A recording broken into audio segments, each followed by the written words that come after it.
अस्सलामुअलैकुम दोस्तों, मैं हूं मुजतबा और आप देख रहे हैं मुजतबा एलईटीवी। दोस्तों, आज की इस वीडियो में हम बात करेंगे कि स्कूल और कॉलेज कब खुलेंगे, यूनिवर्सिटीज़ कब खुलेंगी और यूनिवर्सिटीज़ खुलने के बाद उनकी हिकमत अमली क्या होगी।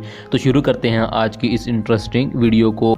दोस्तों, चूँकि कोरोना वायरस अभी तक हमारे मुल्क में ख़त्म नहीं हुआ और दिन ब दिन अमवात ज़्यादा हो रही हैं, इन तमाम हालात को मद्देनज़र रखते हुए आज एजुकेशन मिनिस्टर शफ़क़त महमूद के ज़ेर निगरानी होने वाली एक कॉन्फ्रेंस में ये फ़ैसला किया गया है कि कोरोना वायरस के केसेस को मद्देनज़र रखते हुए सितंबर के पहले हफ्ते में तमाम SOPs को फॉलो करते हुए स्कूल्स और कॉलेज को खोल दिया जाएगा। दोस्तों, अब बात करते हैं कि यूनिवर्सिटीज़ कब खुलेंगी और यूनिवर्सिटीज़ खुलने के बाद इनकी हिकमत अमली क्या होगी। दोस्तों, HEC ने ऐलान किया है कि 15 जुलाई से तमाम यूनिवर्सिटीज़ को रीओपन किया जाएगा, लेकिन तमाम स्टूडेंट्स को यूनिवर्सिटीज़ में आने की इजाज़त नहीं होगी।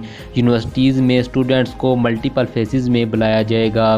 पहले फ़ेज़ में उन स्टूडेंट्स को बुलाया जाएगा जिनको कुछ मसाइल दरपेश हैं। दूसरे मरहले में फ़ाइनल ईयर स्टूडेंट्स और ग्रेजुएट स्टूडेंट्स को बुलाया जाएगा और आखिरी मरहले में तमाम स्टूडेंट्स को यूनिवर्सिटीज़ में बुलाया जाएगा। दोस्तों, अगर वीडियो पसंद आए तो चैनल को सब्सक्राइब करें और वीडियो को लाइक करें। बहुत शुक्रिया।